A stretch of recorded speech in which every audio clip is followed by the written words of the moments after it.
ತಾಲೂಕಿನ ಬೆಳುವಾಯಿ ಗ್ರಾಮ ಪಂಚಾಯತ್ ವ್ಯಾಪ್ತಿಯ ಮುರ್ಕತ್ ಪಲ್ಕಿಯ ಸೌಹಾರ್ದ ನಗರದಲ್ಲಿ ನಿರ್ಮಿಸಿರುವ ನಿರ್ಗತಿಕ ಮಕ್ಕಳ ಕುಟೀರ ಭೂಮಿ ಮನೆಯನ್ನ ದಕ್ಷಿಣ ಕನ್ನಡ ಜಿಲ್ಲಾ ಪಂಚಾಯತ್ನ ಮುಖ್ಯ ಕಾರ್ಯನಿರ್ವಹಣಾಧಿಕಾರಿ ಡಾಕ್ಟರ್ ಕುಮಾರ್ ಅವರು ಉದ್ಘಾಟಿಸಿದರು.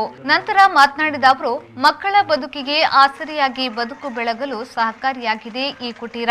ಹಲವಾರು ಕಾರಣಗಳಿಂದ ತಮ್ಮ ಹೆತ್ತವರಿಂದ ಬೇರ್ಪಟ್ಟು ಆಸರೆಯನ್ನ ಬಯಸಿ ಬಂದಂತಹ ಮಕ್ಕಳಿಗೆ ಪ್ರಜ್ಞಾ ಕೌನ್ಸಿಲಿಂಗ್ ಸೆಂಟರ್ನ ಸಂಸ್ಥಾಪಕಿ ಹೆಲ್ಡಾ ಅವರು ಮಾತೃ ಹೃದಯದಿಂದ ನೋಡಿಕೊಂಡಿದ್ದಾರೆ.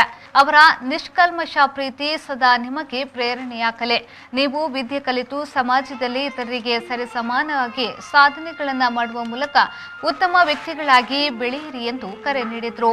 ತಮ್ಮ ತಾಯಿಯ ಪ್ರೀತಿಯಿಂದ ವಂಚಿತರಾಗಿರ್ತಾರೆ, ತಂದೆಯ ಪ್ರೀತಿಯಿಂದ ವಂಚಿತರಾಗಿರ್ತಾರೆ.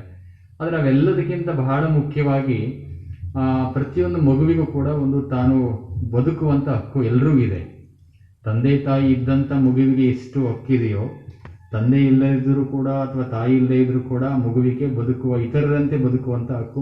ತನ್ನ ವೈಯಕ್ತಿಕ ಕೆಲಸ ಅನ್ನುವಂಥ ನಿಟ್ಟಿನಲ್ಲೇ ತಮ್ಮ ಇಡೀ ಜೀವನವನ್ನು ಮಕ್ಕಳಿಗಾಗಿ, ನಿಮಗಾಗಿ ಮುಡುಪಾಗಿಟ್ಟಿದ್ದಾರೆ.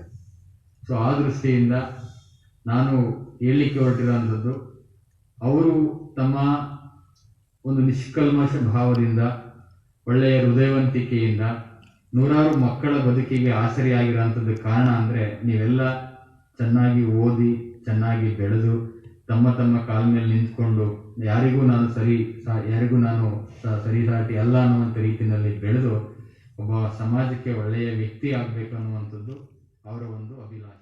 ಕಂಕನಾಡಿ ಪ್ರಜ್ಞಾ ಕೌನ್ಸಿಲಿಂಗ್ ಸೆಂಟರ್ನ ಸಂಸ್ಥಾಪಕ ಅಧ್ಯಕ್ಷೆ ಪ್ರೊಫೆಸರ್ ಹೆಲ್ಡಾ ರಾಯಪ್ಪನ್ ಅಧ್ಯಕ್ಷತೆ ವಹಿಸಿದ್ರು. ಮಹಿಳಾ ಮತ್ತು ಮಕ್ಕಳ ಅಭಿವೃದ್ಧಿ ಇಲಾಖೆಯ ಉಪನಿರ್ದೇಶಕ ಪಾಪಾ ಬೋವಿ, ಗುತ್ತಿಗೆದಾರ ವಿನಾಯಕ್ ಪೈ, ಮೆಲ್ಕಂನ ಮಾಲಕ ಮುರಳೀಕೃಷ್ಣ ಮುಖ್ಯ ಅತಿಥಿಗಳಾಗಿ ಭಾಗವಹಿಸಿದ್ರು.